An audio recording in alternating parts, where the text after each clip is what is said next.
Čau, já jsem Tom a zdravím vás u dnešního videa. Dneska se chci s vámi podívat na takové zhodnocení tady tohle z toho mlýnku na maso a plničky na klobásky po zhruba roce a půl používání.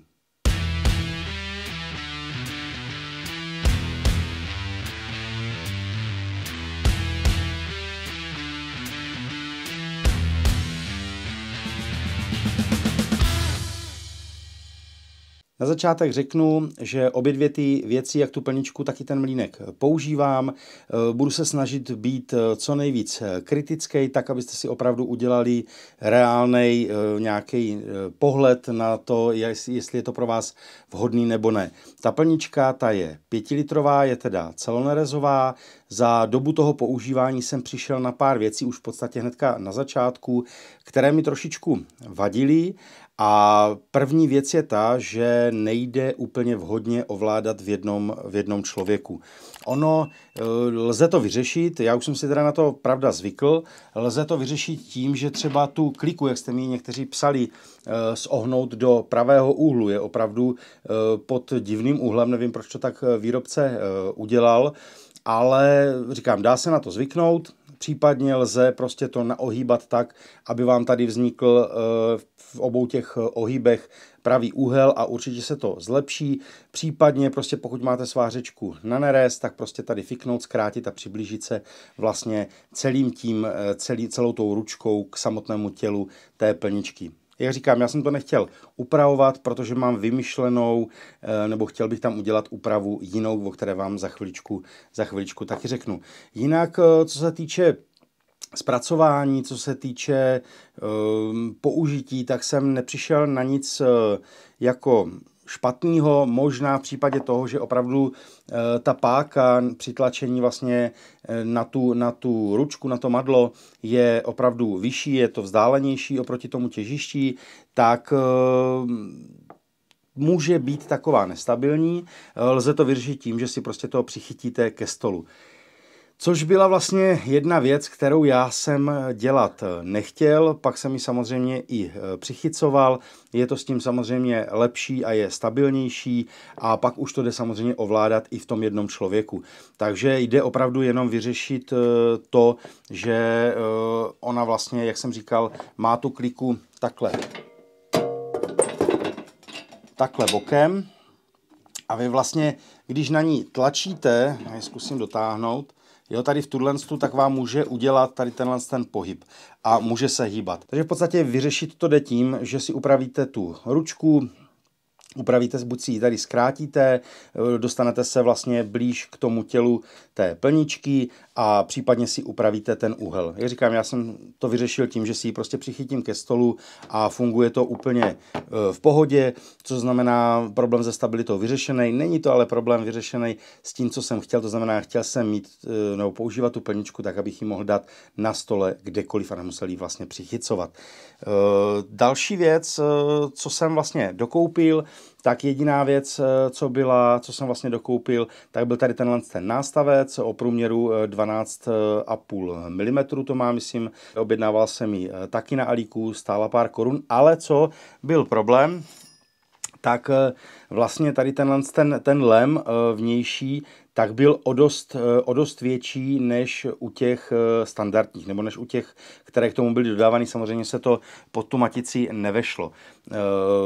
Vyřešil jsem to jednoduše, upl jsem si to do vrtačky, zapl jsem pásovou brusku a v podstatě jsem brousil tak dlouho, až jsem prostě dostal ten správný průměr, aby se mě to tam vešlo. Takže od té doby to bylo nějak záhy na to, co jsem koupil tu plničku, tak jsem si akorát přikoupil tady tenhle nástavec na ty samozřejmě slabší střívka, aby šli s tím plnit třeba i nějaký párky a tak dále.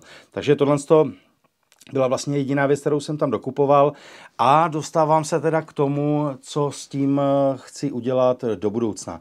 Do budoucna, proč já vlastně nebudu to řešit, říkám, já jsem to vyřešil tím, že si to uchytím normální klasickou truhlářskou svorkou ke stolu, tak chtěl bych vyřešit vlastně předělání té plničky na elektropohon. Samozřejmě tím teďka říkám, co bude připravovaný video, ale myslím si normálně na pedál, to znamená tak, abych si to mohl ovládat nožně. Ještě mám měl jsem v plánu v podstatě jeden princip, zkouším ještě vymyslet jeden a něco jste mě i radili.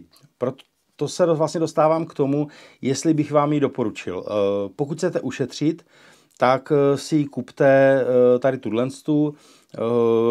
Myslím si, že jako většině lidí bude úplně bohatě stačit a určitě je lepší než ta horizontální, kterou jsem měl předtím, to jako bez debat. Pro mě třeba určitě je výhodnější a buď si ji můžete upravit, anebo používat takhle. Když budete plnit to maso ve dvou, tak úplně, nebo ty střívka ve dvou, tak to půjde bez problému. Jeden prostě bude točit klikou, druhý bude narážet. Dá se to taky tak udělat. Ale dneska už bych uvažoval nad tím podívat se, jestli samozřejmě do toho chcete investovat takové peníze, tak bych se podíval na ty elektrický. Přece jenom, když už by to bylo koupený, nevím přesně, jaký tam je rozdíl finanční. Já, když jsem kupoval tady tuto, tak v tu chvíli zrovna nebyly dostupný ty s tím elektrickým pohonem, nebo byla tam strašně nějaká dlouhá dodací doba a to jsem nechtěl riskovat, takže jsem zakoupil tu ruční. Dneska toho možná trošičku lituju, protože tím, že to budu muset předělávat, tak bych si vyřešil ten problém toho pohonu, který bude prostě nějakým elektromotorem a prostě tam bude nějaký ten nožní spínač. Takže zase záleží na vás, jestli prostě, kolik do toho chcete investovat, je to všechno o penězích. Jinak za mě tato plnička, ta 5litrová mě úplně bohatě stačí na to množství, který já dělávám, ale jak říkám, stejně si to chci předělat na elektropohon, takže pokud chcete do toho investovat, určitě doporučím s elektropohonem. Takže za mě plnička v pohodě, po tom roce a půl jsem nepřišel na nic, co by byl jako problém. Já vím, že jsem v tom videu, kdy jsem to ukazoval, tak jsem měl problém se sundáním toho talíře, že jsem si nepřečetl ten návod. Vím, že jste mě někteří psali, že se to odšroubovává. Já jsem samozřejmě na to v zápětí hnedka přišel, demontoval a od té doby s tím žádný problém není. Takže plnička za mě úplně splňuje to, co jsem od ní očekával, akorát, jak říkám, chci to předělat na ten elektropohon. Takže to by bylo dost plničce. A teď k mlýnku. K mlýnku tam přemýšlím, co by bylo za nějaký problémy. Problémy s tím v podstatě nějaký větší nebyly. První, který jsem zapomněl zmínit v tom videu, tak bylo vlastně to, že mě to došlo už bez oleje. Vím, že jste mě někteří psali, že vám to došlo s olejem. Já jsem tam ten olej musel doplnit. Po konzultacích se servisákem z těch mlýnků říkal, že normálně použít převodovkový olej 80V90, ještě myslím říkal jeden, už nevím, který to přesně byl. Já jsem použil normálně tady ten převodový olej Mogul Trans 80V90. Kolik jsem ho tam tak nalil, myslím si, že to vypadá na nějaký maximálně 1,5 deci. No něco takového, možná deci jenom, jo, tam bylo prostě nalitýho. Až jsem viděl hladinu, když jsem si tam zasvítil, tak jsem prostě přestal. Není k tomu blížší informace, kolik se tam toho lije, takže jsem postupoval tak nějak, jak jsem si myslel podle svého uvážení. Takže to byla jediná věc, kterou jsem vlastně já tam nezmínil. Doporučuji teda ten olej, nebo mám to na doporučení od člověka, který se přímo zabývá opravou velkých profi masomlínků a používají se tam tady tyhle oleje. Co je důležitý a vlastně mě se hnedka ukázalo na začátku, když jsem s tím na tom testu mlel to maso, tak v podstatě u toho mlýnku je důležitý dobře, já vám to ukážu takhle z té druhé strany, dobře dotáhnout ty šrouby. Tak, vám to ukážu. A jde hlavně tady o ten, protože nevím, jestli to uvidíte, já se k vám teďka moc nedostanu, ale já jsem ho prostě špatně došrouboval. Je to v podstatě na princip červíku jenom tam a je potřeba to opravdu sesadit tak, aby vám tam kvalitně vlastně ten šroub zajel do té dírky a ten vrchní vlastně do té drážky. Je potřeba samozřejmě to dělat v demontovaném stavu, mít tady sundanou tu matici. Tak, pojď. Která je dlouhá jak týden.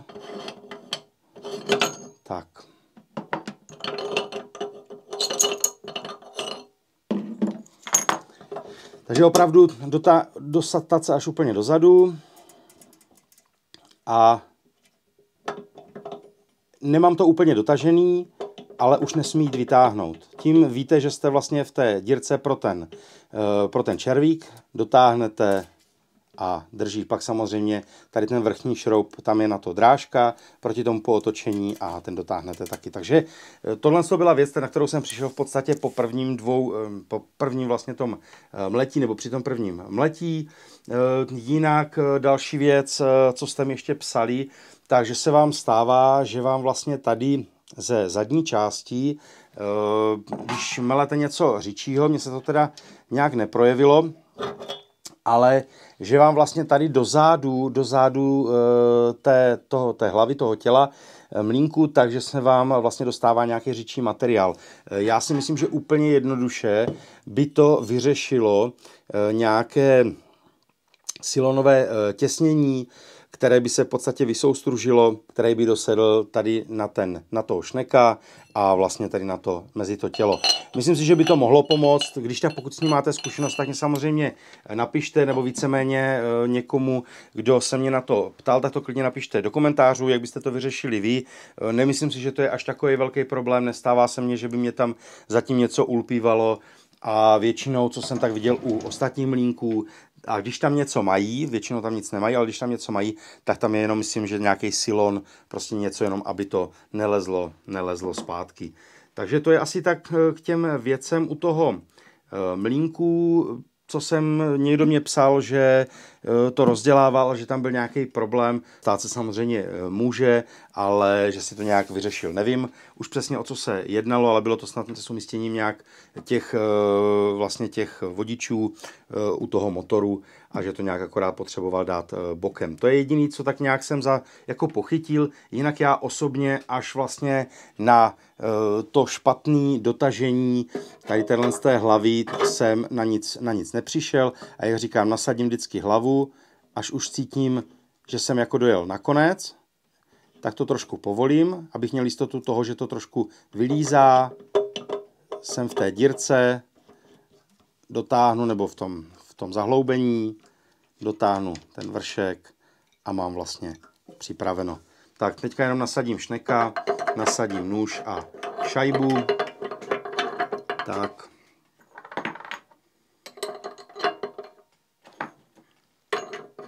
A můžu se pustit do mletí.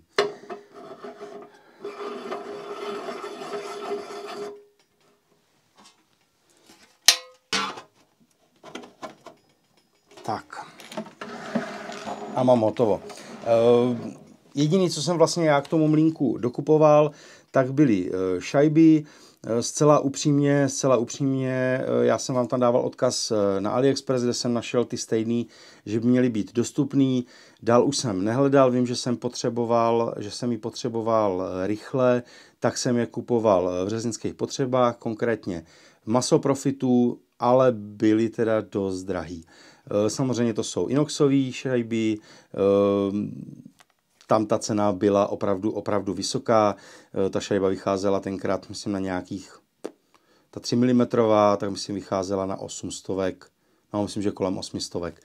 Samozřejmě pokud máte odzkoušený nějaký šajby, zase napište mě do komentářů, kde jste je koupili, případně pokud byste tam chtěli dávat i odkazy, tak mě radši pošlete na Instagram a já je tam když tak potom do toho komentáře vložím, protože YouTube by to mohl zablokovat a vyhodnotit jako spam. Takže to by tak bylo to moje zhodnocení k tomu mlýnku a k té plničce. Udělejte si názor sami, já používám obě dvě věci bez problému. V podstatě u té plničky, jak jsem říkal, tak chci to vlastně předělat na ten elektrický pohon.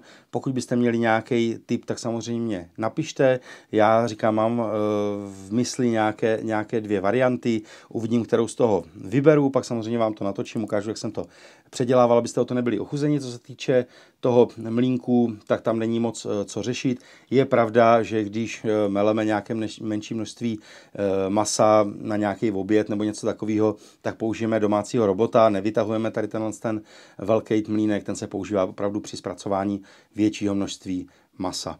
Ale jinak funguje úplně bez problémů a já jsem i po tom roce a půl jsem spokojený. Jediné, co by mě tak k té úplné spokojenosti stačilo, tak to, kdyby ta plnička byla elektrická, to znamená zvažte, jestli ruční nebo tu elektrickou. Jak říkám, nevím, jaký je tam finanční rozdíl. Pokud by tam byla cena dvojnásobná, myslím si, že s tou úpravou, kterou udělám na tom, tak snad se dostanu určitě, nebo měl bych se dostat na nižší cenu, než je ta cena té elektrické. Ale nejsem si úplně jistý. Myslím, mám takový špatný pocit možná, že to byla dvojnásobná cena, ta elektrická versus ta ruční. Ale pokud chcete ušetřit, tak tu ruční samozřejmě určitě můžu doporučit. Ve chvíli, kdy třeba těch klobásek neděláte tolik, nebo nevadí vám to, nebo jste na to 2, tak si myslím, že úplně bez problému. A ten můj komentář v podstatě můžete vynechat. Je to, říkám, jenom taková moje osobní preference, že vyzkoušel jsem si elektrickou plničku a už prostě nechci jinak. Jo, není to o lenosti, je to bych řekl, o té práci s tím. Samozřejmě já tady to jsou 2 věci, které jsem já kupoval. Ještě budu kupovat jednu věc, ale o té zase někdy příště. Tu vám samozřejmě taky natočím, ukážu, budu ji taky upravovat a pro tohle video si myslím, že je všechno. Pokud k tomu něco máte, případně nějaký dotaz, pokud jste na něco přišli, nějaký vylepšení, nějaký tuning tady tohohle z toho, tak mě dejte vědět. A když byste ji předělávali na elektrickou, tak mě napište taky tak. Jo, jinak odkaz na ty produkty, nebo případně na ty původní videa a ty rok a půl starý videa máte v popisku, případně odkaz teda, jak říkám, na ty produkty, kde já jsem je koupil, pokud ještě budou dostupný. A já se vám rád uvidím u dalšího videa, ať už tady z dílny, nebo u věcí u ouzení, nebo konečně už u ouzení a mějte se hezky zase někdy. Čau. Jo a hlavně, ať se daří.